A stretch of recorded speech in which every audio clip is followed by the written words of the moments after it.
Hi, my name is Kelly.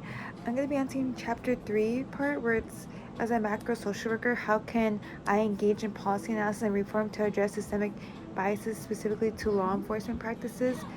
Maybe something that I could do as a macro social worker is look at what the disparities that is going on in the law enforcement area. Like, people are racial profiling when they're doing stops, or police officers are doing those kind of things.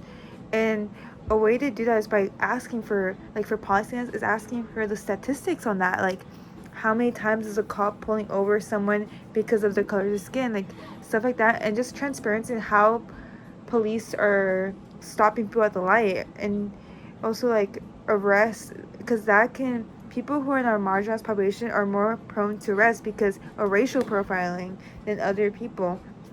And just look at the patterns. How many times has a cop been pulling over black people instead of white people, and looking at stuff like that.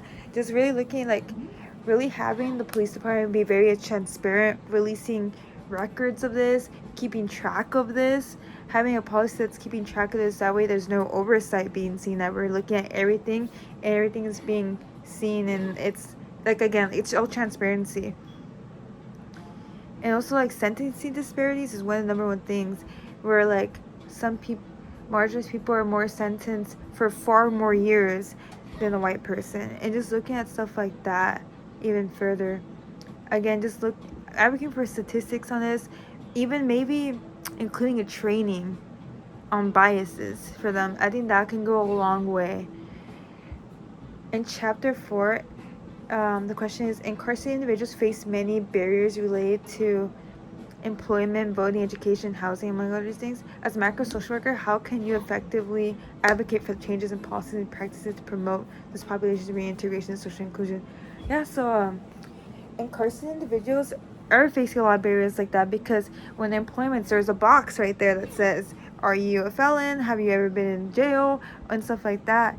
And once you're check that box, you pretty much, in most jobs, I won't say all employments, but it limits your employment, what jobs you can apply for, because of the arrest records.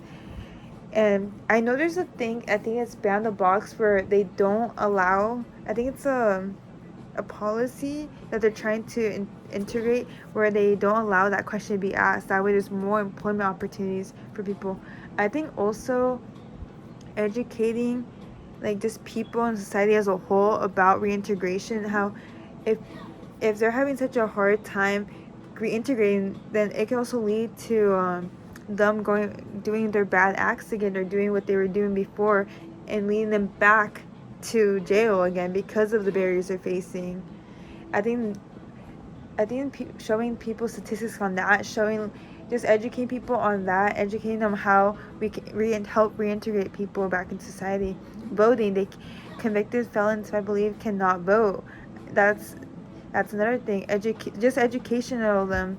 Housing, a lot of them are not able to house in regular other apartments. They're very limited. All these options that they have is very limited. We need to be able to advocate for them, because it's a marginalized group that they don't have as much of a voice as other people who weren't in prison.